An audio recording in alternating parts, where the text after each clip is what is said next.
Let's take a look at our top selections. Dan Illman, Mike Beer, race number 10 at Keeneland on Saturday is the Grade 1 Shadwell Turf Mile. Let's throw up the field. A very important prep for this year's Breeders' Cup Mile. $750,000 is the purse. The number 2 Halliday for Todd Pletcher, coming off a Grade 1 victory. A gate-to-wire score in the 4-star Dave is 5-2. Chad Brown has the 7 Flavius. He has the 8 Analyze It. They're 9-2, both coming into this race off good form. And oh, did I mention Chad also has Raging Bull, the 6 in here at 6-1. It's a fun race, Mike. There's some speed. There's a lot of quality. Yeah, some good horses in here. You're right. It's going to be interesting to see how the pace plays out because that could have a big say in the outcome here.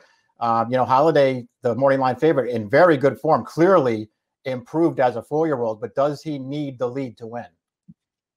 I think he probably does need the lead to win. I think we saw what happened 2 starts back when he didn't get the lead. Some like it Hot Brown wired him. The good news for fans of Halliday and those that believe he needs the lead to win is that Timeform US, they have him on the lead. The number 2 Chicklet is Halliday. And while it is a fast-paced red bar scenario, he just looks like the horse that might have the most quality of the speeds, because I don't think the 8 Analyze It's really going to go full bore after him. I do think the 10 Spectacular Gem will show speed. Yeah, I agree with that. I thought the 2 outside horses, maybe the 10 and the 11, would be the 2 horses to maybe try and go forward in here. Analyze It is definitely a fast horse. I just don't know if they want the lead with him, but we'll see. Halliday, if nothing else, is the speed nearest the rail.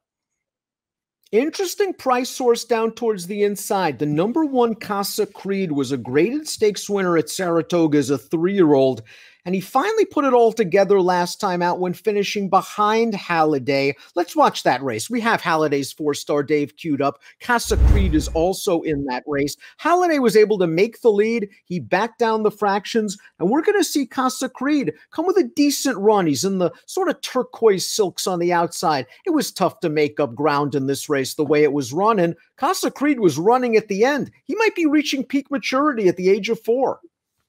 Yeah, he's an underrated horse anyway, a horse who was a Grade 2 winner over a mile as a 3-year-old. He wasn't one of the superstars of the division last year, but he was just rock solid. He kept showing up, hitting the board in stakes races, finally got the Hall of Fame win right before the layoff, and he's come back pretty good this year. Then I think he's run well basically in all of his races. We just watched that replay there. He never looked like he was going to win the 4-star Dave, and there were some horses behind him at shorter prices who did not fire at all. But I don't know if that takes anything away from what Casa Creed did. I mean, he just came up, he ran his race, and he got 3rd. Halliday wired him. He's won 3 out of his last 4. Todd's gotten him very good. He held off. The good mare Got Stormy that day, and Got Stormy came back and indicated that perhaps she's returning to form with a big victory, turning back in distance in Kentucky Downs. He's the speed of the race. I'm not sure he's the kind of horse where if they go 45, he's going to hold on. But if he goes to the front and he goes 46 and change, he'll be around at the 3/16 pole. That's probably true. I mean, he's just in really good form right now. It has, you're right, though. It's been a little bit of a case of, get him on the lead and let him get comfortable. He's very tough to run down, deny him the lead or make him go too fast. And he's not quite the same horse. His Baruch 2-back was very disappointing when he was unable to make the front. I think he will make the lead here, Dan. The question is, how fast does he go? I'm not going to sit here and say that I'm way against him in this race, Dan, but I'm not taking a short price on him either. Chad Brown also has the 3 Without Parole, and he's an interesting price horse here as well. He has not won a race in over 2 years, but that was the Group 1 St. James Palace back in 2018. He's had 5 starts here. He's run well without winning. 3rd in last year's Breeders' Cup Mile, a tough trip 3rd in the Shoemaker Mile this year. The Maker's Mark's the race that makes me wonder because it was one of those blanket finishes. I just didn't love the Maker's Mark as a race, but I think he hated the wet turf last time out in the 4-star Dave. Yeah, I didn't love the Maker's Mark either. Not that he, ran poorly in there, because he didn't. I know he had trouble in the Shoemaker Mile. I didn't think he was going to win that race anyway. If I'm being honest, Dan, I don't really feel like he's run that well in any of his races since he's gotten over here.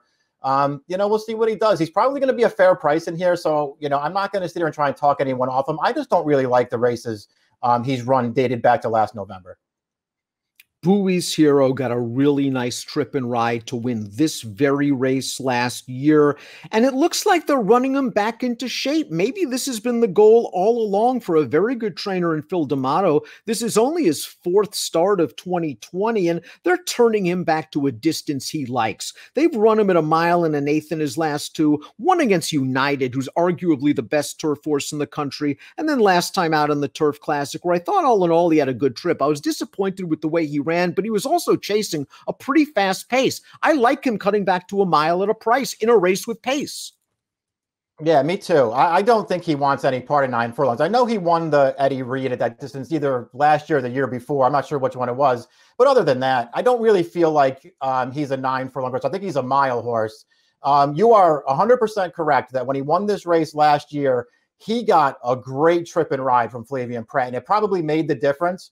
But he still really ran well in that race, and it's not like it's the only time that he's held his own against good horses. This is a good horse, and this is his distance. Brendan Walsh is a very sharp trainer, and he is showing a lot of confidence placing the number 5 Born Great into this race in only his 4th lifetime start with no prior route experience. Let's watch his last race, his 2nd win in a row, this race at Kentucky Downs, and he looked pretty good winning this race, and he got a figure, a 95 Beyer speed figure. He got a very nice trip, I thought. He saved ground. You're going to see him angle out outside of this pace setter, and he fairly well inhales this horse. He looked really good winning this race. He's been pretty impressive winning his last 2 starts, both of them over that same 6.5 furlongs at Kentucky Downs. He's run well both times, Dan. I'm not going to knock him. If you're looking for a horse with upside who will be a price, maybe this is him. This is a very tough spot, but there are also some horses in here who, haven't really been running their best races lately. Raging Bull defeated Without Parole in the Shoemaker Mile. I thought Raging Bull had a lot better trip than Without Parole that day. Then he ran it well, just like Without Parole did in the Maker's Mark, only you could throw a blanket over 9 of them in that race. And like Without Parole, I don't think he liked the wet turf in the 4-star Dave. He's a horse that you know is going to kick if he gets some pace. He likes Keeneland. Yeah. It's real interesting that Chad's taking the blinkers off. Yeah, it is interesting. We'll see. He does have a top race that's going to make him very tough in here. I'm not, much of a fan of this horse, but I recognize that he can win.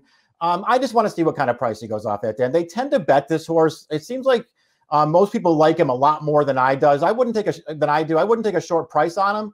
But if he's around that morning line price, he's very interesting. A horse that probably of the Chads has the most to prove is the number 7 Flavius, and that's even with a 105 Beyer speed figure staring you in the face. I'm not sure how to analyze the Tourist Mile. It's so tough to really handicap off these Kentucky Downs races. Flavius looked good to me. He got a real big pace to run at. Let's watch that race right now. And he comes with a strong run through the long stretch. He's in the familiar Juddmonte colors. He's beginning to wind things up outside that horse with the white blinkers, and he finishes it off well. This is a horse, Mike, I wonder if he actually might want a little bit more distance than a mile. The Tourist Mile, obviously, at a mile, but I think the mile at Kentucky Downs plays a little longer.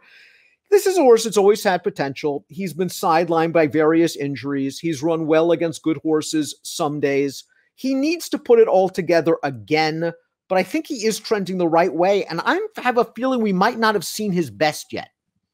I think that's probably right. I mean, I guess we'll see what happens. I mean, he does feel like the horse that maybe you want to take going forward and just see what happens, because you already kind of know what the other horses are in this race, and maybe you don't with this horse. I don't know how much I'm buying the 105 he ran last time. Obviously, the fast pace worked to his advantage, but he definitely took a step forward there.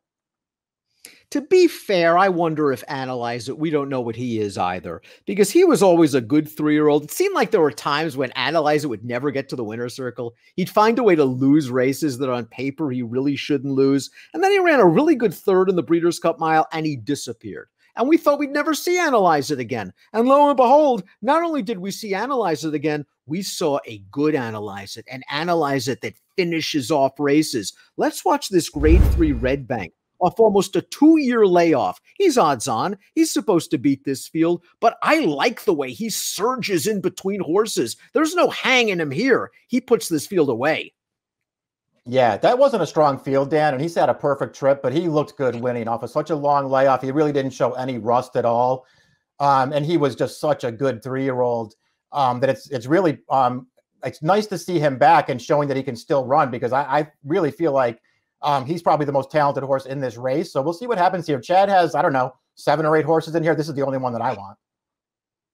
Parlor was the beaten favorite in the Tourist Mile, but again, I take everything that happens at Kentucky Downs with a grain of salt. One of the reasons, however, that I'm not in love with the Maker's Mile is that he just got beat a nose in that race, and he's a nice horse. I've always thought of him as a high-level optional claimer, low-level listed stakes horse. I don't consider him a Grade 1 horse, and that's why I don't consider the Maker's Mark this year really in the upper echelon of Grade 1 races we've seen.